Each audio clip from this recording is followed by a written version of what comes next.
Welcome back to Planner Apocalypse, where today we are continuing with the Memento Mori Goal series. This is like part 8, maybe. We're going to be talking about how to set goals with the moon phases using this nifty chart. A different version of this chart is available in my shop as a standalone. It has, the same information. It's just not cute pastels and such. It was redesigned to fit with the rest of the planner.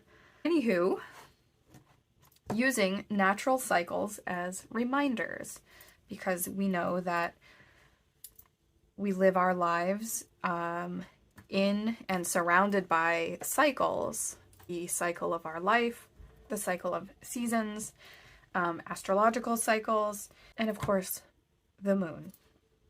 Now that you've decided what you want to do, it's time, to talk about when you want to do it. A message for the overachievers who are foaming at the mouth, screaming, "Now! I want to do it all now!" While I admire your spunk, I encourage you to rein it in a bit. If you're anything like me, maybe you will go full steam ahead until you get yourself into a position where you cannot physically or mentally progress any farther, forcing you to take time just doing nothing because your brain or body or both simply cannot. The guilt piles up while you self-soothe with some mind-numbing scrolling or binge watching, and then when you finally have rested enough, it's full speed ahead again. Rinse, repeat. Just me. That is the cycle of burnout, friends. And I tend to do this a lot. And if you are recovering from burnout, or if you have experienced a lot of anxiety or traumas, that means that your window of tolerance, like how much stress that you can tolerate, it shrinks. So if you are fighting burnout right now, please don't expect yourself to just rest for a week and that will be it. Healing burnout can take months or even years. And it really is about pacing yourself. So I just wanted to put that in there because I think I'm still working on healing burnout, but I do feel a lot better now than I did last year when I was really working on it. I burnt myself out in 2020, and that's another story. So we're not going to go down that tangent, but just take care of yourselves, okay? If you're not at the point where you can actually listen to your body, not shaming, remember, we have been trained to be this way since we were in preschool. Asking permission to go to the bathroom, anyone? Sometimes using a visual reminder can help us to take a minute to check in with ourselves. This is where the moon comes in. Also, I just want to say that I'm not disparaging teachers at all. I think teachers are some of the most important people in our society. It is the education system that I have a beef with. I wish they were paid more because they are so important and they do so much work. Again, it's the system that I have a problem with. Anyway, as our favorite giant glowing orb in the night sky, I would say the moon is pretty accessible visually for most folks with vision. Just look out a window, most of us have at least one, at night, and there it is. Unless it's a new moon and then you don't see it. You do not have to worry about leaving it at home, about losing it on the subway. It's just there even when you can't see it. When you do see it, ask yourself, what is the moon doing? What am I doing? So you're basically using the moon as your mirror. Is the moon growing in its waxing phase? Are you building momentum in your own goals? Is the moon resting? Meaning, is it in its waning phase? Is it diminishing in brightness every night? Does your body need rest? Simply by asking ourselves questions, we become more aware of the state of our minds and bodies, and awareness is always the first step in healing. So a lot of this planner is just using different natural cycles as cues to remind ourselves to ask ourselves questions. Anyway, using the moon phases. Farmers have planted crops by the moon's timing for centuries. Each moon phase can correlate to a phase in planting as well. New moon, that's when you don't see the moon. Planting seeds. You've prepped the ground and popped those suckers in there. Good start. Waxing crescent. That's this one. Also, this goes counterclockwise, not clockwise, just so you know. Waxing crescent. Germination. Even though you can't see it, those seeds are starting to grow. You continue taking care of the ground so your seeds have the right conditions to grow. First quarter. Tending. Woohoo! Little plants have sprouted. Time to start weeding. Get anything out of there that doesn't belong so those little pretties have room to grow and nothing is going to steal their nutrients. Waxing gibbous moon. Ripening. You're starting to see progress, but there are also some pests. Time to do any necessary readjusting to ensure proper growth. Full moon. Harvest. Yes, you did it. It's time to harvest the fruits of your labor. Disseminating moon. Celebration. It is now time to eat those fruits and then share them with your loved ones. Last quarter. Culling. This is where farmers would start. I really should have used the planting metaphor, but the only one I could think of at the time was the livestock. So here we go. Culling. This is where farmers would start deciding which livestock will not make it through the coming winter, and they are slaughtered for food to be preserved for the colder months. Apologies to the veggie folks out there. So I think in terms of like plant growth or not growth, this is when you'd be just cutting back all of the dying plants, so that it's not a giant mess for you in the next spring. And then the balsamic moon or the waning moon is your fallow period. Typically in the winter, this is the time where we all go inside and sit by the hearth and take a break from farming. Get all that? Great. Now I want you to just swap seeds with goals. You are now planting goals instead of seeds, but the process remains the same. You are going to be growing your goals by the moon phases, farming your wishes instead of plants. Feel free to consult the handy-dandy chart on the opposite page as a little cheat sheet. Moon phases will also be marked on the monthly calendar and weekly spreads, so have this chart handy in case you forget what the symbols mean. So basically, if you are going to be planting your seeds, right, planting your goals or your wishes, your intentions, so you'll also find this kind of thing in Yasmin Boland's book, Moonology. I tweaked it a little bit just for more of like a goal-setting, planning perspective instead of, setting intentions like manifesting and kind of stuff. So this is when you are thinking about things, you are setting your intentions, figuring out what you want to do. Then you start making your plan, your decisions, and then this is when you are taking inspired action. You are, working hard on things, right?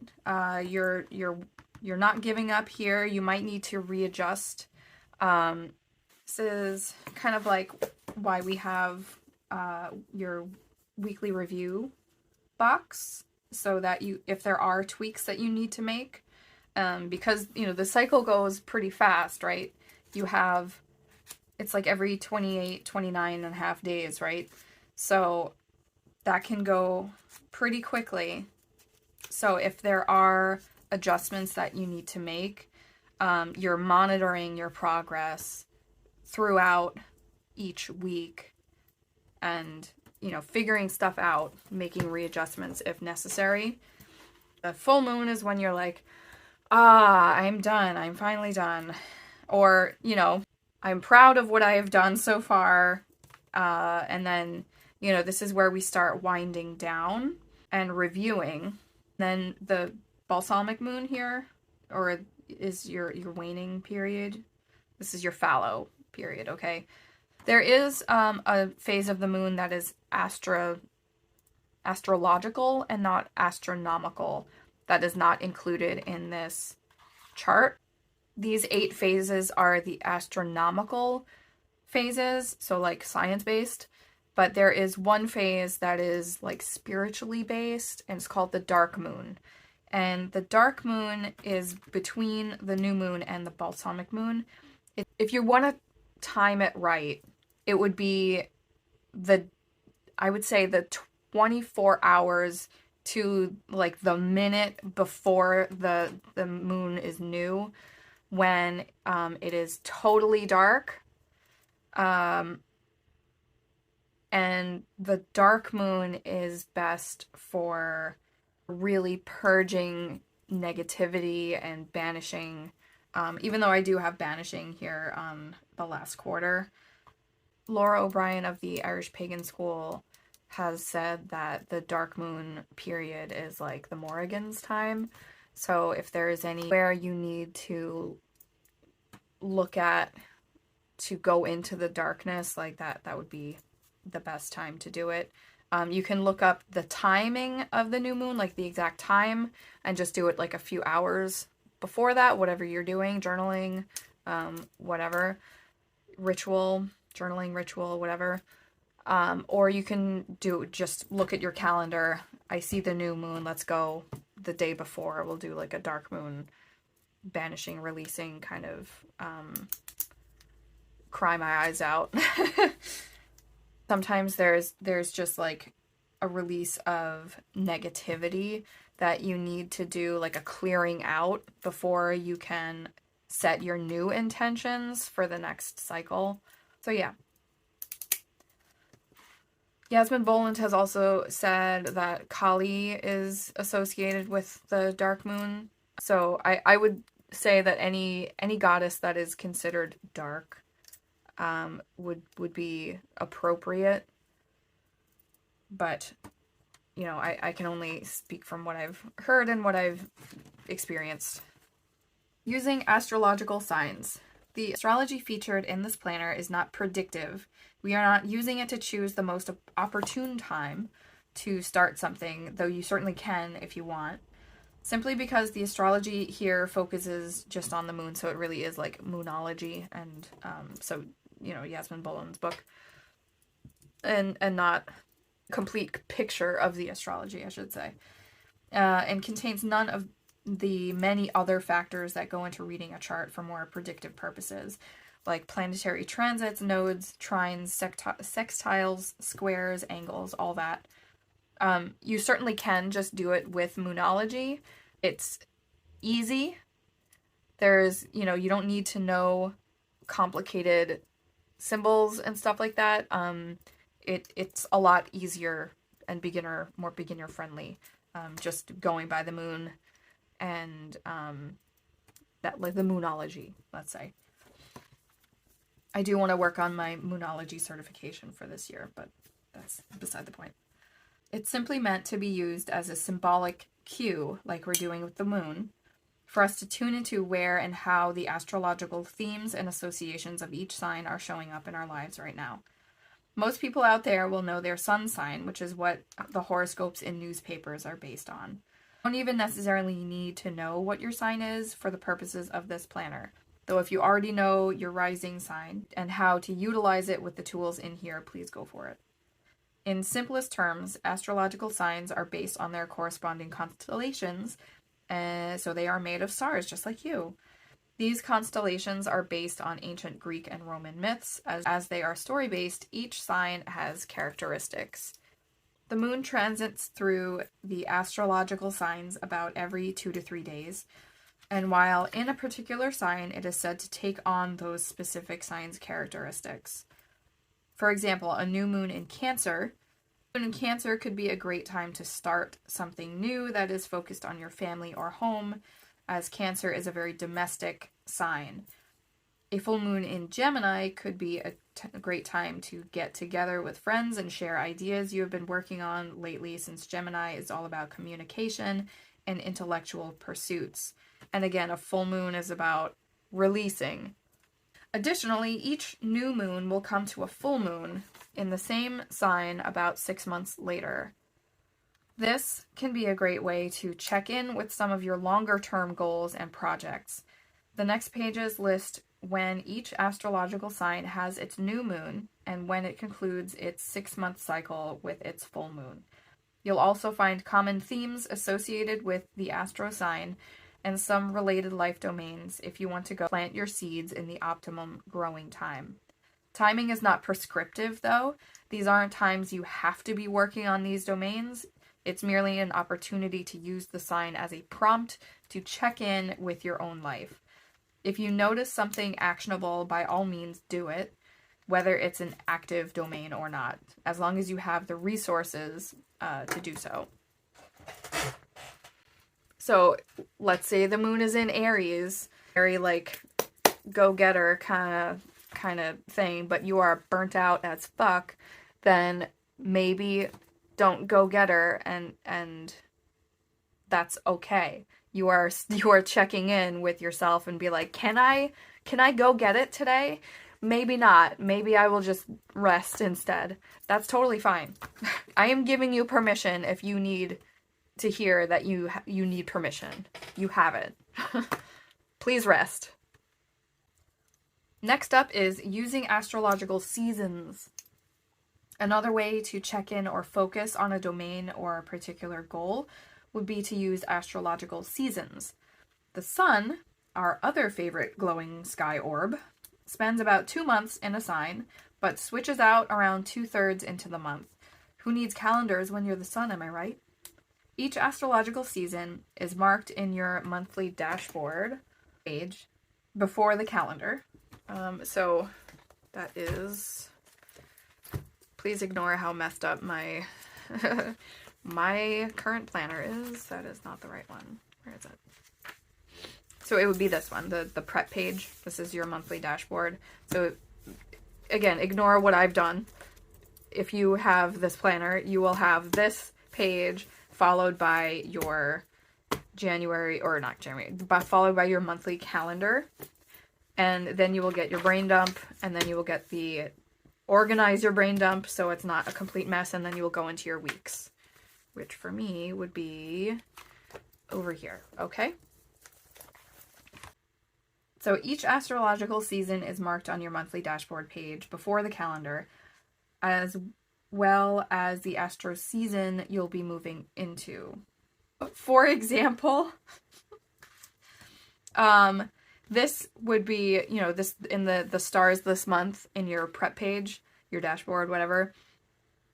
Under sun, you will find what season you are in currently, like at the start of the month, because like I said, it changes midway through the month. So you will get the season that you're currently in. For January, we are starting in Capricorn, and then January 20th, we move into Aquarius season, okay? Associated themes are listed right on the dashboard. I feel like I should just keep this out. Gosh darn it. So associated themes are listed right on the dashboard. So that is, under Capricorn, you have themes, disciplined action, the long-term plan, enduring, and resourcefulness. And then for Aquarius season, you have well-developed ideas, thinking outside of the box, and insight. Okay, so those are some of the themes of those particular signs. So, working with the sun in Capricorn season. Season starts on the winter solstice. Well, the December solstice. If you are in the northern hemisphere, it will be the winter solstice. If you are in the southern hemisphere, it will be the summer solstice. But Capricorn season starts at the solstice and then moves through the holiday season, through New Year's, and into mid-January. So this is a great time to be setting your goals for the year, because Capricorn's all about the long-term plan. So that's very much enculturated here. Entrance into a new astrological season will also be noted on your monthly calendar and your weekly spread. So I shall show you. Sun enters Aquarius, and then in the weekly, I need to get better bookmarks. In the weekly, so I said it was like the 20 something. New moon in Aquarius. Oh, sorry. Oh, fart. I think I messed up. Well, that's nice. I forgot to write when the sun enters Aquarius. That's so funny. Ha ha ha. I am so mad. Alright, so I said it was like January 20th that the sun enters. You know, like, this is what happens when you work by yourself. January 20th. Yep. Okay. Gonna give me this guy right here.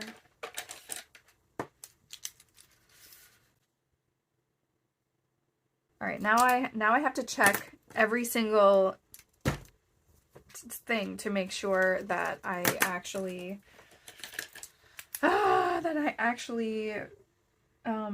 wrote those down. Sun signs.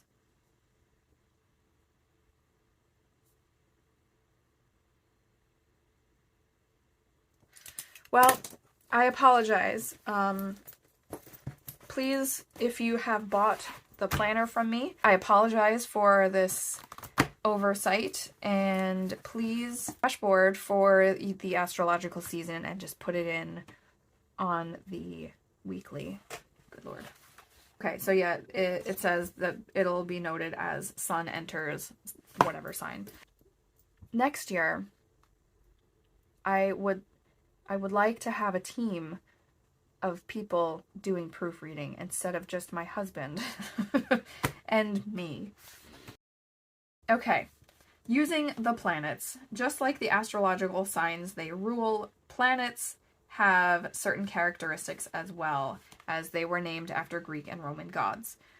You'll find another handy chart on the next page detailing planetary characteristics or functions, as well as a list of the dates in which these planets will go retrograde throughout the year.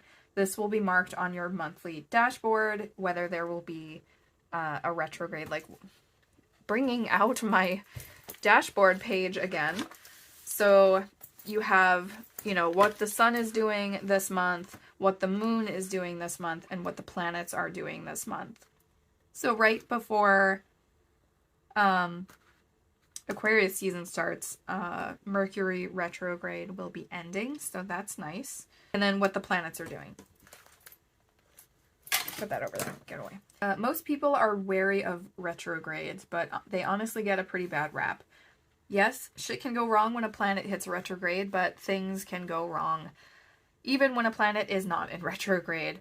That being said, there's a way to work with planetary retrogrades in a constructive, non-fearful way, and that is to take it as an opportunity to review things in our life that are no longer working. Why is that? Well, let's start with the basics of what a retrograde actually is. It's an optical illusion, okay? From our viewpoint on Earth, when a planet goes retrograde, it appears to be moving backwards in its orbit. Of course, in reality, that isn't the case, but from our perspective, the planet looks like it is covering the same material it has already covered. Hence, a great time to review, because everything in astrology is symbolic. Like I've been saying this entire time, humans thrive on symbols. As above, so below. So the cosmos, the astrology acts as a mirror to what is going on the earthly plane. So, you know, as above, so below again. So we're using it as symbols to get us to think about things, to ask ourselves questions that we might not normally ask ourselves, to get answers that we might not normally get because we're not asking the right questions, if that makes sense. Coincidentally, that's why I love tarot so much. The symbols in tarot decks, this is a Rider-Waite-Smith deck, which is called Chubby Bun, and it's adorable, but they prompt things that we're not asking ourselves. The cards are asking through symbols, and our brains are formulating answers. And I'm not going to go off on a tangent. If and when we are affected by a retrograde, what usually happens is that shit hits the fan to show us what has ceased working or what has never worked at all, and to get us to stop and ask, okay, is there a better way to do this to get what I want or need than the way I've always been doing it? Because everyone, every human has needs. And if that doesn't mean those needs are bad. Everyone has them, and everyone needs to get those needs met. It's just, are we meeting those needs in a healthy way, or are we meeting those needs in a not healthy, possibly destructive way? And I could go off on tangents, and I'm not going to. There are also planets associated with the days of the week. See Planetary Days chart for details, with which you can theme your daily activities if you so choose. Everything in this planner is optional. The tools are there for you to work with if you want, but the most important part of your planning system is you. So whatever is gonna work for you, do that. Don't feel like you have to use these things. They're there as supports and tools if you choose to use them. However you do this is okay. These correspondences are also handy for spell work if that's what you're into. Just gonna put that out there too. So your planetary days are also marked on your weekly spread under the one thing box here. So Monday is the moon's day, obviously. Tuesday is Mars. Wednesday is Mercury. Thursday is Jupiter. Friday is Venus. Saturday is Saturn, obviously Saturn's day. And Sunday is the sun, obviously. So, like, some of them are pretty obvious, some of them are not so obvious. That's because originally Friday, I think, was Freya, in like the Norse goddess Freya, who has similar attributes to Venus. So that's where that comes from. Tuesday was Thor. No, Thursday was Thor, duh. But why is he Jupiter? Oh, because God of Thunder, that's why. And then Odin, I think, was Wednesday, and Tuesday, I don't remember. But anyway, that's that. Harry would know. Using the seasons. So we're into the big Earth seasons. In the beginning of the workbook, you wrote down elements of in your own personal cycles. For example, when I'm experiencing depression, I am in winter because during winter I go inside and rest. Add your own Earth-based seasonal associations to the chart below and bookmark this page later for in your planning. Solstices and equinoxes are marked on the calendars and weekly spreads and are noted on the monthly dashboard. These are transitional days where we can show gratitude for the previous season while planning for the next season. At the turning of the seasons, or the turning of the wheel if you want to say it like that, it can be a good practice to tune into yourself and check in what personal season or cycle you are in. So my seasonal associations, obviously I wrote this, so these are some of, the things that came up for me. Spring, rebirth. When you think of spring, what do you think of, right? Rebirth, spring cleaning, new projects, fresh starts. Summer, we've got strength, longer days, travel. Again, if some of these things fit better for you in a different box, please move it. That's totally fine. This is, like I said, these tools are here for you, and you can change them and modify them to fit your own life, your own needs. Autumn is the harvest, gratitude, contemplation, and learning. I put learning there because in the US we go back to school in the fall, or toward September. Winter, I have hearth and home, family, longer nights, and hygge, which is the Danish word for, that comfy, cozy feeling that you have in winter when you're like all snuggled up in blankets and have candles going and everything's nice and cozy. Cozy! That's the word, cozy. So I'm just gonna write cozy. Else, what do I do in the spring? So, you know, family is here in winter. Obviously, if you don't live with family, feel free to ignore that or cross it off, or like I said, you can move things around. Also feel free to put things in multiple boxes. For example, I'm gonna also put family in summer because, you know, my kids will be on summer vacation, so they will be around more. I'm going to write less work, more like a question mark, because I will be taking care of kids because they will be in my face, and I will need to adjust my schedule to accommodate for more kid time. I don't really travel that much, but if I were to travel, it would have to be during summer vacation, which is why travel is there. So I'm gonna write summer vacation, spring break, you know, if you're in the whole academic scene here. So, okay, also, summer is ant season for us here in our house. We get, like, those little tiny sugar ants, and it's been getting better. So I'm hoping that our new, like, storage solution is gonna work out, and I won't know until, you know, this next summer. So we're going to just put a question mark on that. Allergies is for autumn, and allergies is for spring for us. Winter, I'm going to need extra moisturizer, and we're going to need sunscreen, and even though you should really wear sunscreen every day all year, we can go swimming. Basically write whatever comes up for you, or if there is something that you're associating. You don't have to write holidays if you don't want to. You can also put those in here. This is laid out in, you know, the quarterly format. Even though, you know, spring would be these 3 months, and, you know, it would be broken down like that.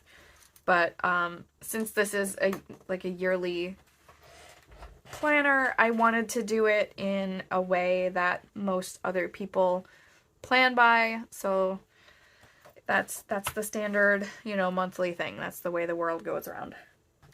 Looking in your astroplanetary cheat sheet, has, you know, the planet, what astrological sign it rules. It also has the symbol for the astrological sign, and it also has the symbol for the planet, so that you get to learn these. So I would bookmark this page too.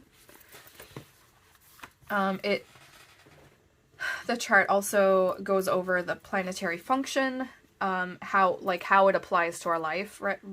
Basically, what retrograde dates are going to be there, and the associated domains according to, you know, the Memento Mori goal process is concerned. So, like, these domains, right? And you don't have to, like, this is not gospel, okay? It's fine to be flexible. That's totally fine. So the sun rules Leo. This is how we shine our light and our conscious mind. So these are the things that we know, we are aware of, because it is illuminated, right? It's lit up. Obviously, the sun doesn't go retrograde, so it says not applicable. The associated domains of the sun are play, alignment, and self-expression. The moon rules Cancer, and its function is how we feel and process our emotions and our subconscious mind. So if you think about the sun being illuminating, the moon is, especially in tarot, right? It's our subconscious mind. It's maybe shadowy and a little bit mercurial, and I hate to use another planetary term, but it changes a lot. It's a little bit mysterious, so things that we might not know. It also actually represents our caretakers or our home life, but I didn't put that. Associated domains are rest and well-being, alignment and self-expression for the moon, and home and environment. So rest and well-being, it's also, I think it also rules our body. All right, so Mercury is known as the messenger of the gods, once again, because the planets are named after myths, right? So Mercury, also known as Hermes in the Greek myths, he was literally the messenger of the gods. Mercury rules Gemini and Virgo. This is how we think and communicate, how we make sense of the world and our place in it. So this is, you know, Mercury retrograde is like the most dreaded of all retrogrades because, like, you know, like the computers and the technology, it's all getting all messed up. It's because Mercury is like rules communications. I'm not going to bother reading out the retrograde dates because that's fine. It's fine. Associated domains for Mercury are connection, curiosity and passion, rest and well-being. Venus is the lover. Venus was also in the Greek pantheon was Aphrodite, so they, you know, are the same, associated. Venus rules Libra and Taurus. This is how we show love, how we present in relationships of all kinds, including relationship to finances and material possessions, and how we appreciate beauty and aesthetics. The associated domains are connection, resources and contribution, and home and environment. Mars. Mars is the warrior, also known as Aries in the Greek pantheon, and there you have Aries, the astrological sign. The function of Mars is how we take action, how we show courage, and how we fulfill our desires. And this, for domain-wise, this is alignment and self-expression and practice. So Jupiter is the sage and rules Sagittarius, and this functions in our lives as how we expand, learn, seek wisdom, and adventure. And then the associated domains are curiosity and passion. Saturn is known as the taskmaster, and he rules Capricorn. He also rules Aquarius, so I'm using more modern rulership, planetary rulership rules, or whatever, information. But in traditional astrology, Saturn ruled both Capricorn and Aquarius because ancient astrologers could not see past Saturn, so that was like the furthest out they could see. So that's interesting. So Saturn in our lives represents how we set boundaries, how we take responsibility. This is our commitments and restrictions of matter and time. And the associated domains are practice and resources and contribution. Uranus is known as the revolutionary. It rules Aquarius. This is how we innovate, how we rebel, and pushing past the boundaries. I've also read that Uranus is like technological advances as well. Associated domains are connection, resources, and contribution. And you know, a lot of these things also come from the astrological sign that's involved, because Aquarius is also known as the humanitarian. So we have Neptune, the dreamer, which rules Pisces.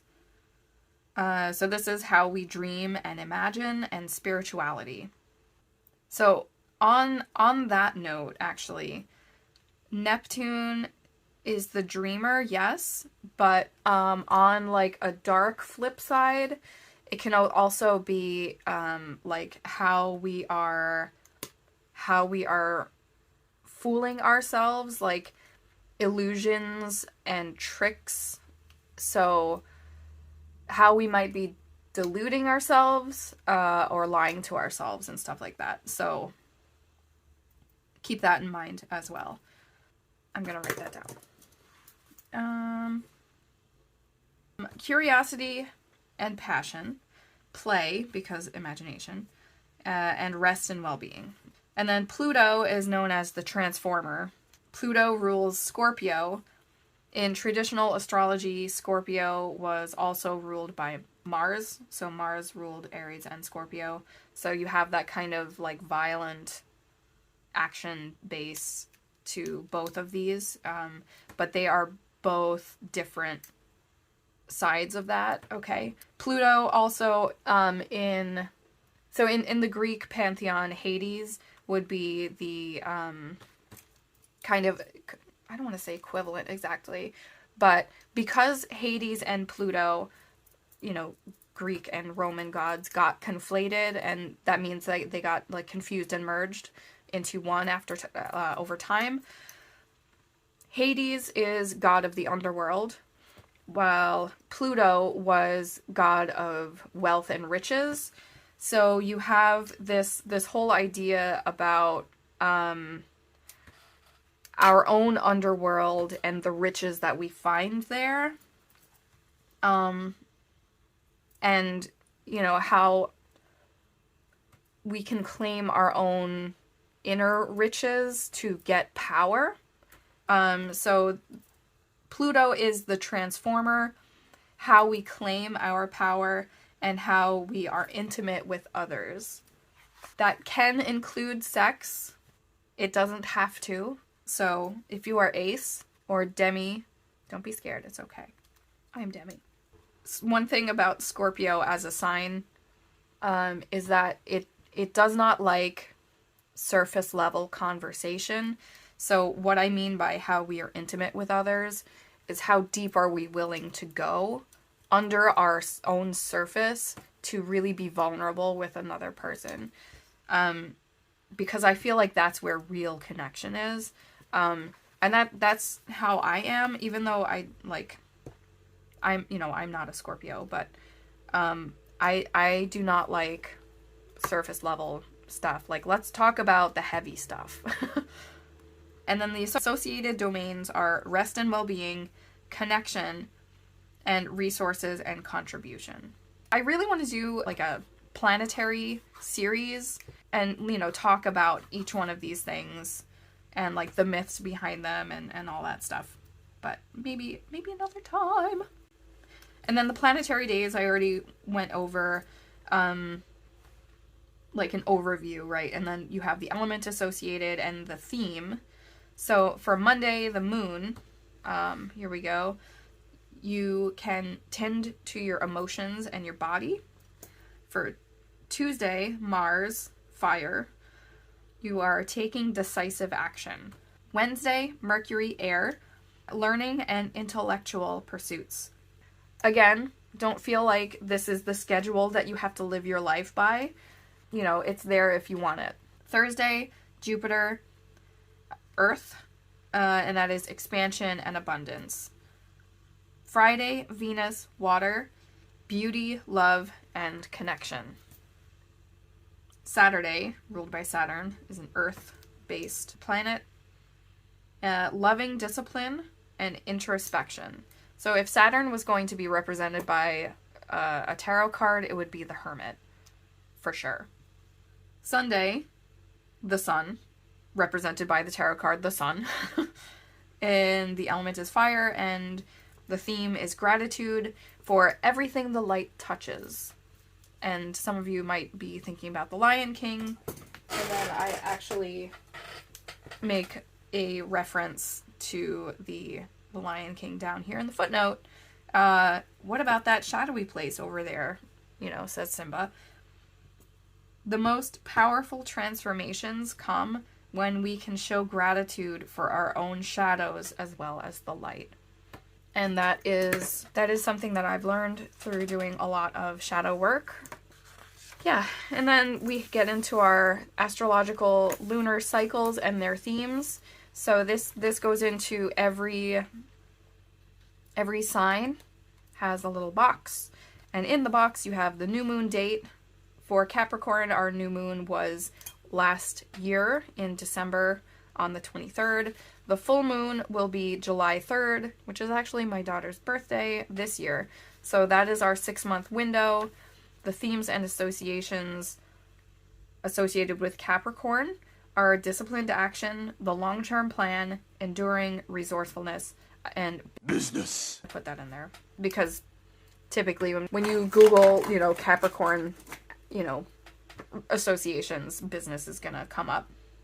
Related domains, again, for, specifically for the nomenclature that's in this,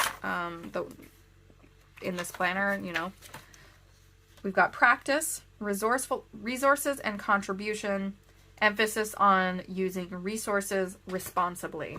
So I do have kind of little notes on how some of the domains get like a little bit nuanced with each sign.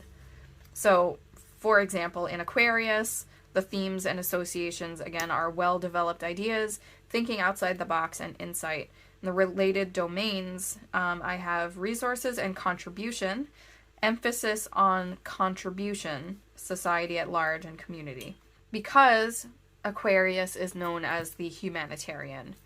So there's that. You've got, one for every sign throughout the year.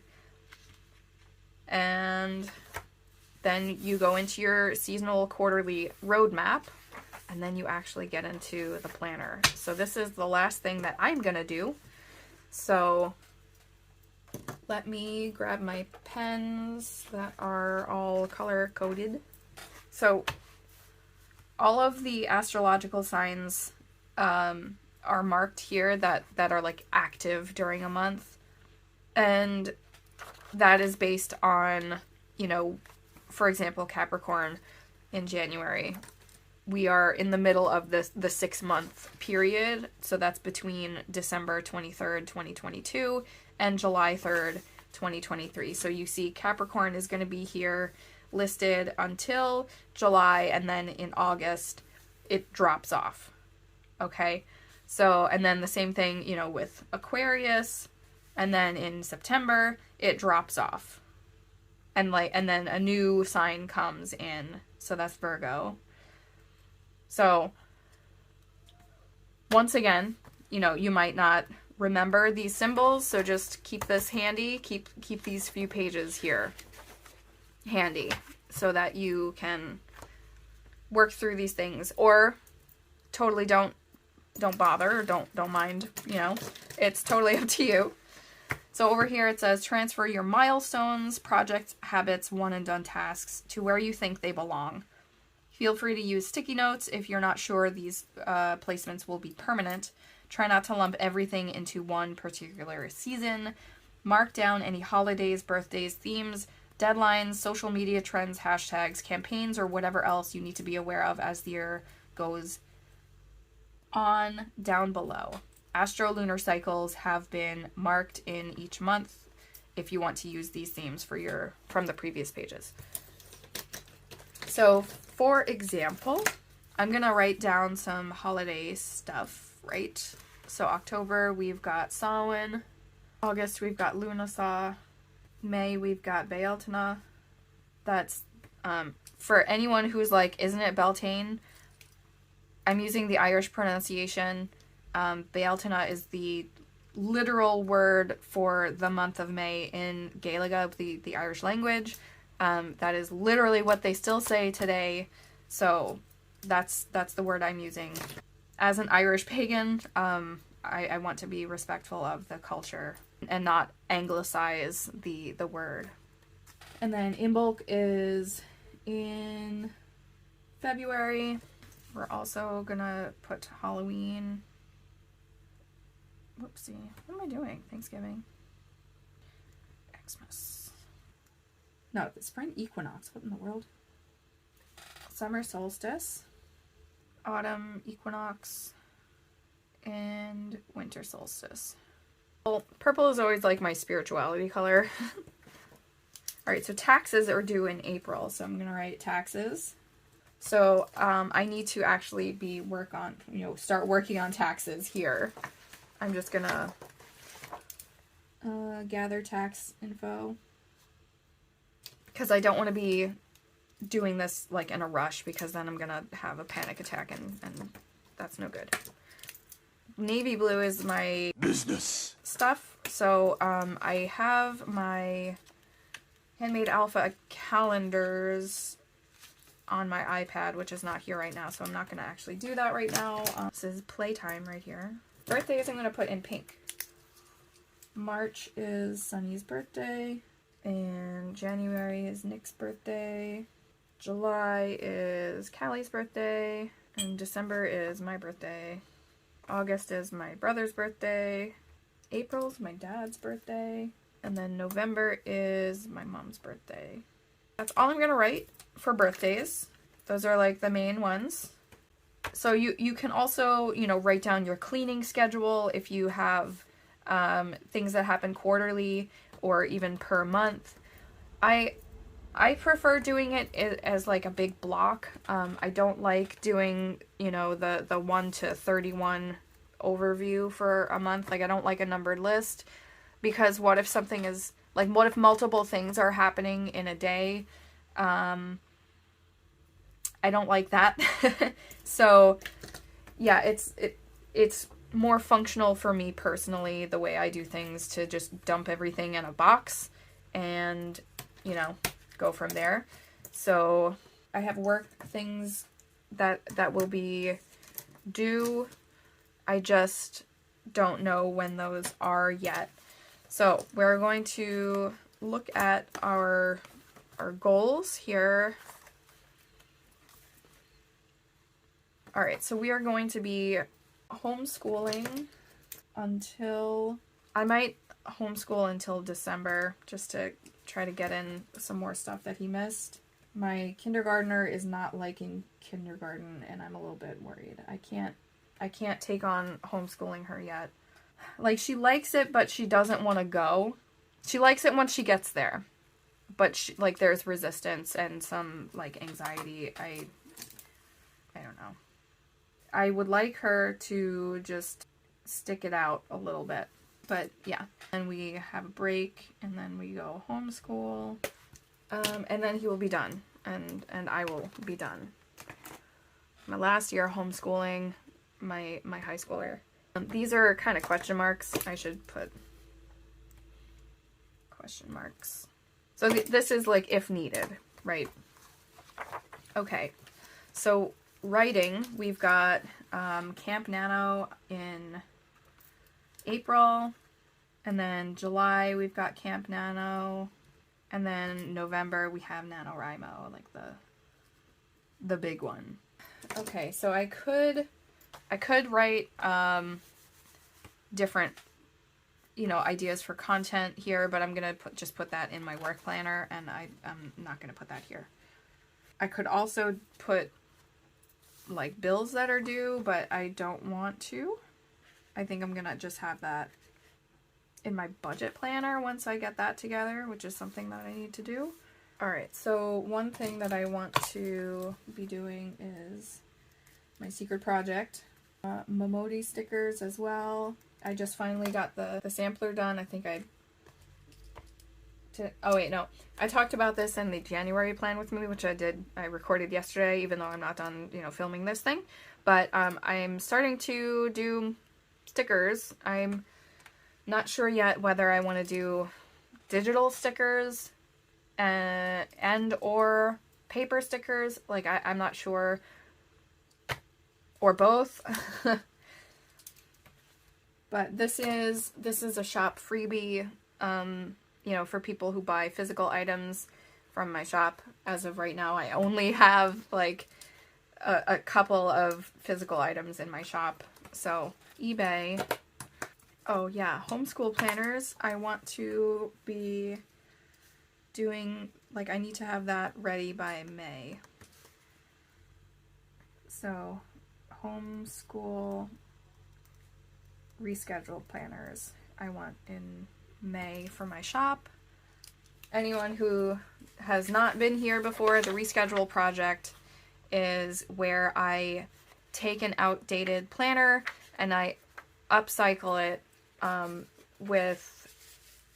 usually with a goal workbook of some kind, and make it undated or usable for, you know, to try to save the planner. I want to get the rest of the rescheduled planner options up.